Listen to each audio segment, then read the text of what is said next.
Pak Teguh Arianto alias Pak Gigo, Ketua IAI Jakarta. Terima kasih loh sudah berkenan hadir di acara SOS Podcast. Bapak kan sebenarnya bukan cita-cita jadi arsitek ya. Cita-cita Bapak jadi dokter. Maka sekolahnya ke jurusan biologi kan.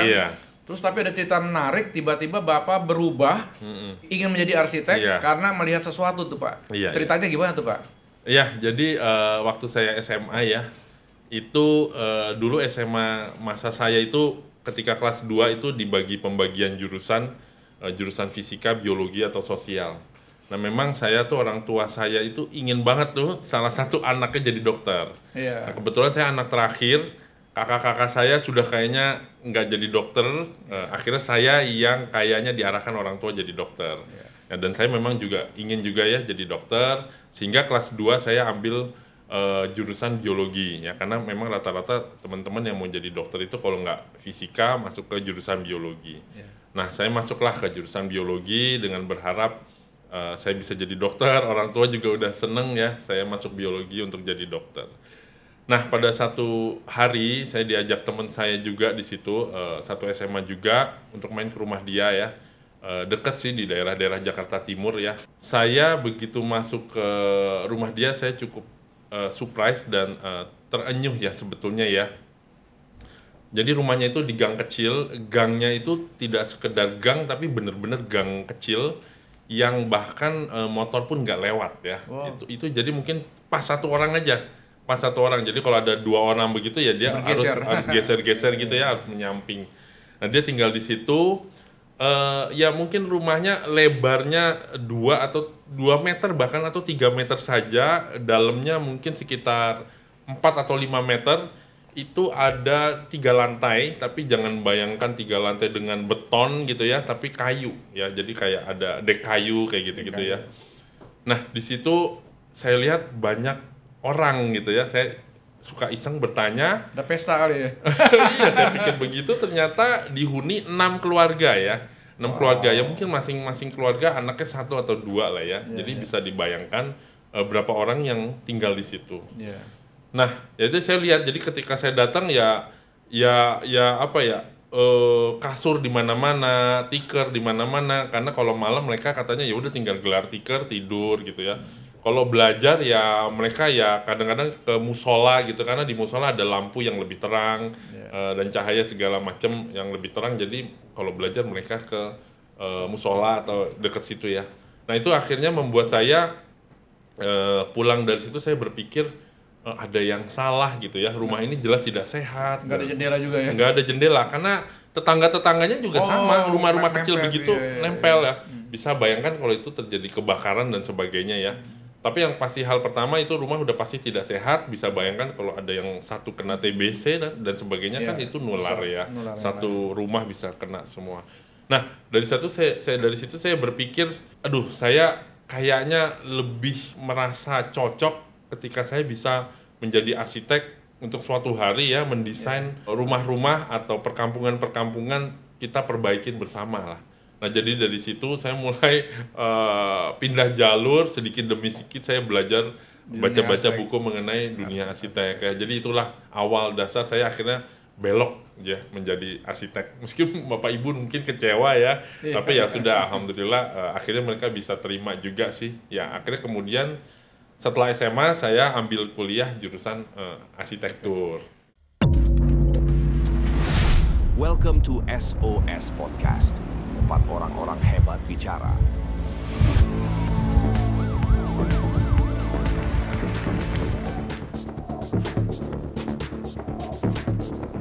Welcome to SOS Podcast, Synergy Open Talk Session, tempat orang-orang hebat bicara. Pak Gigo ini kan udah menjadi ketua IAI. Jadi selama 65 tahun di dirinya IAI, apa tuh sejarah di balik itu, Pak? Ya, jadi sebetulnya saya ketua IAI Jakarta.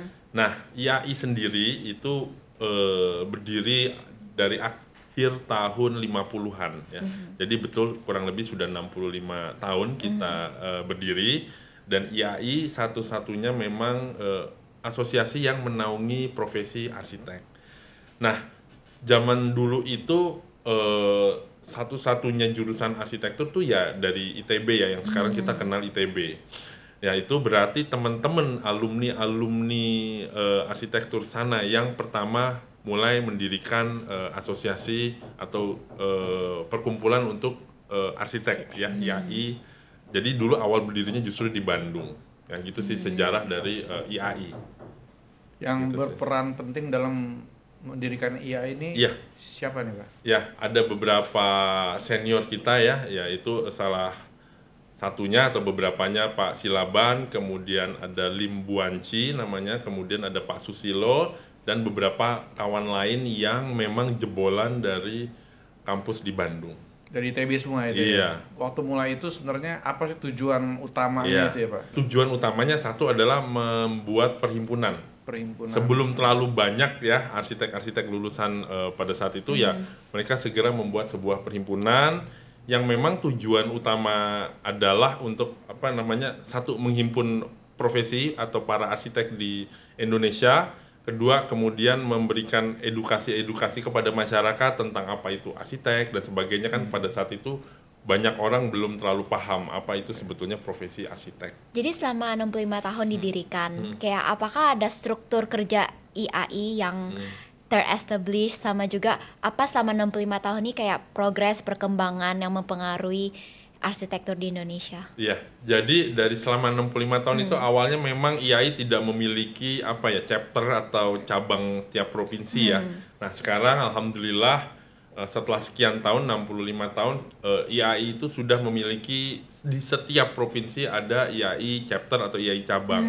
Nah, salah satunya dari saya sebagai ketua IAI dari Provinsi Jakarta, gitu kurang lebih. Nah, selama 65 tahun tentunya banyak tantangan ya, tantangan-tantangan yang dihadapi, terutama adalah bagaimana menghimpun begitu banyaknya sekarang profesi arsitek. Nah, untuk diketahui sekarang itu kita itu di secara nasional itu ada 20 ribuan sampai 25 ribuan ya anggota dan itu bukan suatu hal yang mudah untuk kita bisa menghimpun semua dalam satu visi.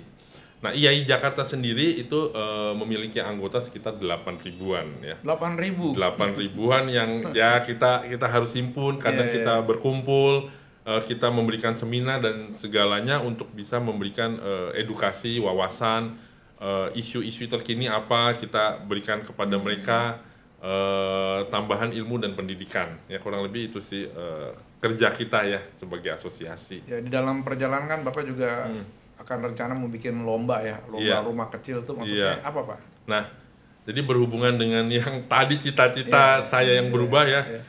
Insya Allah ya kita di periode ini itu kita mau membuat sayembara yang saya rasa cukup menarik adalah kita tahu di Jakarta ini kan ada model perkampungan ya, perkampungan dengan tanah-tanah kecil. Nah kita mungkin amazed ya bahwa ada loh warga Jakarta yang bisa memiliki tanah kecil sekali, mungkin bisa 2x4 atau 3x4 atau 3x5, tetapi mereka bisa hidup nyaman dan aman gitu ya. Nah itu yang kita ingin buat sayembara kepada teman-teman arsitek nanti di Jakarta ataupun di luar Jakarta juga tidak masalah untuk kita membuat sayembara rumah kecil dan murah sekecil apa dibebaskan kepada mereka. Lahannya kita tidak siapkan, mereka bisa exercise sendiri. Lahan paling kecil berapa sih yang bisa ditempati oleh warga Jakarta di perkampungan tapi harus manusiawi, tapi tetap rumahnya harus sehat, cahaya cukup, kemudian untuk keluarga juga cukup, satu keluarga cukup. Nah itu yang kita akan buat sayembara. Tidak hanya masalah desain kecilnya, tapi biaya murahnya juga kita menjadikan pertimbangan. Ya, kemudian metode pekerjaannya juga. Kadang-kadang kan rumah-rumah kecil itu di gang-gang ya. Kalau kita mau buat 2 lantai gitu ya, nggak mungkin kita pakai ready mix, kan nggak mungkin ya. Jadi metode itu juga harus kita menjadi pertimbangan dalam membangun rumah tersebut. Entah pakai panel-panel yang udah jadi tinggal masuk ke gang, pakai gerobak, tinggal dipasang gitu ya, kayak ke knockdown. Tapi rumah itu juga harus yang pasti berpikir juga tentang rentan kebakaran ya, itu harus yang menjadi pertimbangan kita juga. Kemudian keamanan, kenyamanan, dan kesehatan menjadi pertimbangan utama juga. Ya kurang lebih itu sayembara yang akan kita gagas. Bagus tuh ya kalau bisa sampai terlaksana pembangunannya ya. Iya. Itu akan IAI punya peran penting tuh. Iya. Nah, karena cita-cita Bapak memang dari awal betul, pengen perkampungan itu menjadi perkampungan yang layak huni ya. Iya, yang layak huni. Boleh nggak ada masalah diganggang, nggak ada masalah. Asal rumahnya harus sehat ya dan aman, terutama dari kebakaran dan sebagainya. Nah, kita akan menggandeng juga Pemprov Jakarta ya untuk bisa mensosialisasikan. Artinya kalau sayembara ini udah jadi, hasilnya udah ada, kita coba bikin satu buah sebagai prototipe, kita estimasi budget segala macam. Nah, bila ada keluarga-keluarga di perkampungan itu berminat, ya kita bisa siapkan. Kita tidak menjual ya, tapi kita menyiapkan ini loh kalau mau desainnya udah tinggal seperti ini. Kemudian bahan bangunannya ini, budgetnya sudah tertakar ya, jadi itu insya Allah bisa memudahkan mereka. That's so interesting. Jadi selain dari itu apa aja program atau kerjasama lain yang sedang di-plan atau sudah diselenggarakan sama IAI sendiri ya Pak? Ya, jadi memang di IAI Jakarta itu program-program selain sayembara rumah murah itu ya, rumah murah dan kecil itu kita menawarkan juga banyak program lain. Nah, yang pasti program-program yang memang kami gagas adalah program-program yang erat hubungannya dengan Kota Jakarta maupun arsitek Jakarta atau keprofesian itu sendiri. Nah, program-program lain itu yang saya rasa cukup menarik ya kita diskusi di sini adalah pengenalan AI nih. Nah, ini menjadi sebuah topik yang saya rasa sangat menarik ya di era sekarang. Kita tahu profesi lain udah mulai tuh tersentuh oleh AI. Sama juga dengan profesi kita arsitek.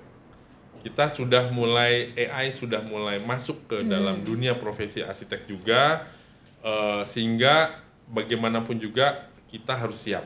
Nggak mungkin kita tolak ya. Kalau prinsip dari saya adalah sedemikian derasnya teknologi nggak mungkin kita tolak. Nah, lebih baik kita berkawan dengan mereka ya, bahasanya kurang lebih kayak gitu. Jadi di program ini kami akan lebih mengenalkan AI terhadap para anggota. Bagaimana sih AI itu di dalam dunia profesi arsitek ya? Ya mungkin audiens juga udah sering lihat ya, sering seliweran lah ya di FYP tentang bagaimana tinggal klik jadi interior, tinggal klik jadi sebuah desain rumah ya. Nah, kurang lebih seperti itu memang yang dunia udah sekarang seperti itu, termasuk profesi arsitek. Jadi itu kami lebih mengenalkan. Itu juga terus terang kami mendapat tantangan dan tantangan dari beberapa teman anggota bahwa kalau AI masuk ke dunia profesi arsitek, lantas di mana kreativitas si arsitek itu muncul? Berarti semua tinggal gampang, tinggal ketik, jadi ya desainnya. Nah, dan juga banyak juga sebetulnya teman-teman anggota yang menyampaikan ke saya, tenang aja Mas Gigo, nggak mungkin lah AI menggantikan profesi arsitek, nggak mungkin karena namanya komputer atau namanya teknologi seperti itu nggak punya rasa, nggak punya hati, nggak punya feeling ya. Karena yang namanya arsitek kan dunia seni ya. Sebetulnya arsitek itu seni, teknologi, dan ada rekayasa juga ya, artinya ada tekniknya juga sebetulnya. Jadi tetap dibutuhkan hati atau perasaan untuk mengalami ruang, rasa, dan sebagainya. Jadi banyak yang bilang, nggak usah khawatir gitu. Mana mungkin mesin menggantikan apa punya hati gitu ya. Tapi itu saya juga tidak mau seperti itu. Tetap kita harus waspada. Kenapa saya pernah cerita sedikit. Ada seorang ibu ya, saya cerita ada seorang ibu atau seorang istri, dia ditinggal oleh suaminya meninggal ya. Nah, dia kehilangan seorang figur suaminya yang sehari-hari sebetulnya setiap hari tadinya bersama terus berdua, karena satu dan lain hal dia meninggal dunia, terus kemudian dia kesepian ya. Nah, dia kemudian kenal dengan ChatGPT ya, yang mungkin kita tahu semua sekarang. Nah, dia suatu hari iseng ngomong sama ChatGPT bagaimana dia kehilangan, jadi kayak curhat ya. Dia kayak curhat sama ChatGPT bagaimana dia kehilangan suaminya. Nah, terus kemudian dia minta request kepada ChatGPT untuk bisa selalu menyapanya di hari-harinya dia yang kosong seperti layaknya dia suaminya, dengan bahasa-bahasa yang romantis, kata-kata yang baik gitu kan. saya baca gitu ya. Saya baca ChatGPT itu bahasanya bagaimana dia menghibur si istri ini. Seperti layaknya suami, halo sayang, selamat pagi sayang, bagaimana harimu dan sebagainya, bahkan ditambahkan kata-kata yang sangat romantis ya kalau saya bilang ya. Mengalahkan seorang manusia loh kadang-kadang. Nah dari situ saya baca, wow gitu ya. Ternyata seorang mesin tuh juga mungkin nggak punya hati ya, tapi bahasanya itu seperti dia punya hati dan membuat seorang ibu ini, seorang istri ini jadi terhibur. Ntar jadi jatuh cinta sama. Nah itu yang ya entah ya suatu hari dunia bisa seperti itu kan. Nah dari sini saya bilang, wah ChatGPT pun ternyata bisa juga seperti punya hati dan punya perasaan. Nah itu yang juga konteksnya ke dunia arsitek. Jadi kita tetap harus waspada bahwa someday mesin itu kan belajar terus ya, belajar terus, kolek data dan sebagainya, kolek kata-kata romantis segalanya.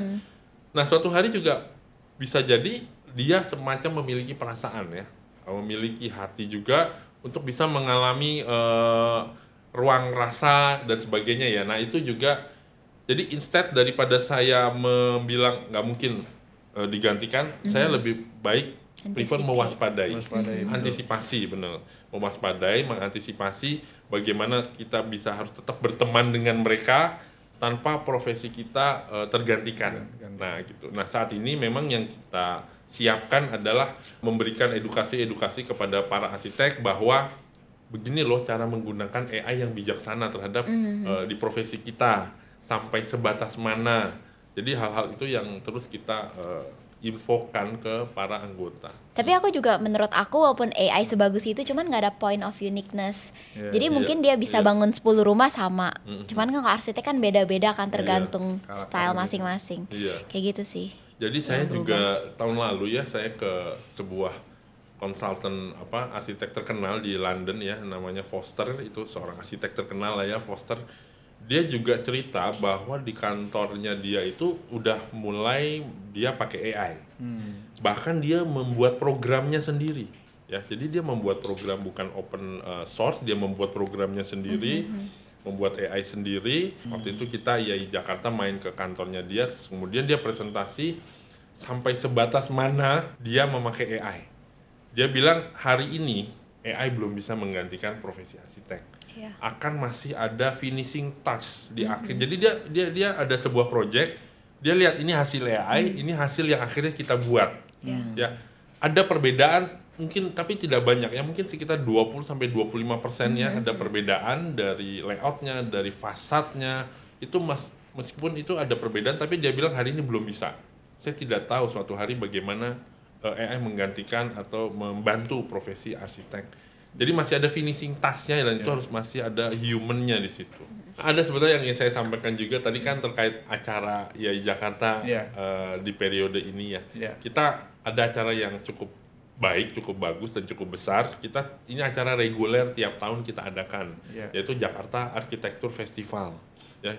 Ini insya Allah tahun ini adalah tahun ke-3 kita menyelenggarakan. Itu acara apa sih? Nah itu acara Jakarta Architecture Festival tuh kita ingin lebih mengenalkan arsitektur ke masyarakat. Ya, selama ini benar mungkin suka ngomong arsitek tuh apa sih? Taunya cuman ngedesain rumah, ngedesain gedung dan sebagainya, dan arsitek mahal.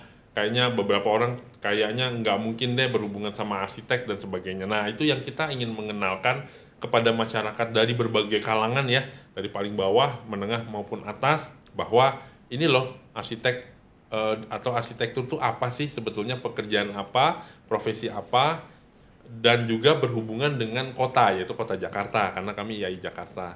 Nah kita akan adakan semacam seminar-seminar, diskusi-diskusi, dan pameran-pameran. Pameran bagaimana kita hidup di kota, kita merayakan kota Jakarta, yuk kita sama-sama tinggal di Jakarta, yuk kita sama-sama bikin kota Jakarta ini nyaman dan enak melalui dunia arsitektur. Nah, kalau program lain ya sebetulnya yang kami gagas adalah itu tadi mengenai kota, ada lagi mengenai keprofesian arsitek ya, itu lebih ke internal kami lah. Ya bagaimana arsitek-arsitek di Jakarta apa ya legalitasnya, surat-surat yang harus dirapikan, didapat. Nah itu juga program-program rutin kami lah mengenai keprofesian arsitek sendiri. Sekarang itu tahapannya menjadi seorang arsitek tuh sebetulnya mirip-mirip dokter ya. Nah, setelah lulus dari sekolah arsitektur di Indonesia itu kan dapat sarjana arsitek ya, atau S.Ars lah bahasanya. Kalau di kedokteran S.Ket ya. Nah, setelah lulus S1 kan di sini 4 tahun ya. Yeah. Nah, kalau di induk organisasi arsitek dunia itu menghendaki arsitek itu harus dasarnya sekolahnya 5 tahun. Nah, kita kan cuma 4 tahun nih S1-nya. Sehingga bagi yang lulus dan ingin menjadi berprofesi arsitek harus sekolah lagi 1 tahun. Kita nyebutnya sekolah profesi, sekolah pendidikan profesi arsitek 1 tahun. Atau bisa juga dia S2, ambil S2 desain arsitektur selama 2 tahun. Jadi boleh ya, minimal pokoknya 5 tahun. Setelah itu apa? Setelah itu dia menjalani itu, dia harus magang. Magang ya. Penting tuh magang. Mungkin kalau dokter juga ada tuh ya, di rumah sakit itu kan. Betul. Kita juga ada magang selama 2 tahun. Magangnya di mana ya, di kantor-kantor biro-biro arsitek. Magang ini bukan kayak apa ya, bukan kayak freelance, tidak dibayar dan sebagainya. Enggak, magang ini ya benar-benar bekerja, dibayar, digaji sesuai dengan peraturan pemerintah ya, selama 2 tahun. Nah, setelah itu kita ambil ujian. Ujian namanya ujian STRA atau ujian arsitek, kita sering nyebutnya, untuk bisa mendapatkan sertifikasi bahwa kita layak dan disebut menjadi arsitek. Bahasanya sekarang namanya STRA, Surat Tanda Registrasi Arsitek ya, bahwa officially Bapak dan Ibu udah lulus boleh disebut sebagai arsitek. Jadi kalau orang yang mau pakai jasa arsitek, mana sertifikasinya? Ya, lebih betul. Aman kan? Nah iya, lebih baik daripada begitu. Dia ngomongnya pinter, wah gue jago gitu. Iya benar. Nah, Pak, ini sudah sertifikasi, artinya sudah legal. Nah, ini yang saya informasikan juga, jadi serta-merta ketika Bapak dan Ibu lulus ini ya, sarjana arsitek belum boleh dan belum bisa disebut seorang arsitek. Yeah. Bahkan ketika oke lah dia mampu mendesain dan segala macam, tapi kalau dia belum memiliki STRA tadi, dia tidak boleh menyebut dirinya arsitek. Sering kita lihat di Instagram dan sebagainya gitu ya, orang-orang menyebut dirinya arsitek tapi ternyata belum bersertifikat. Nah, itu sebetulnya mereka tidak boleh ya secara hukum ya. Sama kayak dokter lah ya. Kalau dia belum dapat sertifikat dokter ya nggak boleh menyebut dirinya dokter dan sebagainya gitu. Terima kasih Pak, we learn a lot from this session. Banyak banget insight-insight yang kita belum tahu sebelumnya. Dan sebelum menutup sesi perbincangan ini, apakah ada closing statement yang mau Bapak share ke kita? Jadi sekali lagi juga saya terima kasih ya udah diundang. Bagi kami ini menjadi sarana kami untuk sosialisasikan, mengedukasi kepada masyarakat apa itu sebetulnya profesi arsitek. Nah, bagi teman-teman juga yang memang pingin menjadi arsitek, tadi saya sudah jelaskan juga apa yang harus dilalui. Silahkan lalui dengan sabar dan disiplin, dan pada akhirnya nanti bisa menjadi arsitek. Nah, arsitek ini menurut saya adalah profesi mulia. Bagaimana kita bisa menata warga, menata masyarakat, itu memiliki rumah yang baik, lingkungan yang baik. Ya, jadi jangan bilang arsitek itu hanya ngedesain rumah-rumah orang kaya lah atau bangunan gedung-gedung, enggak juga. Kita juga siap untuk mendesain rumah-rumah yang untuk kalangan menengah ke bawah, berpenghasilan rendah. Bahkan banyak juga teman-teman saya itu yang fokusnya adalah untuk penataan kampung, buat kampung deret, kampung susun, rumah susun yang baik dan sehat ya. Jadi itu profesi kami itu kurang lebih seperti itu, tidak hanya juga masalah bangun rumah mewah. Dan juga tujuan arsitek tadi seperti saya sampaikan adalah membuat lingkungan binaan, artinya membuat kota ini menjadi kota yang baik, livable, nyaman dihuni, sehat dan sebagainya. Kurang lebih itu dari saya. Sekali lagi terima kasih juga saya telah diundang.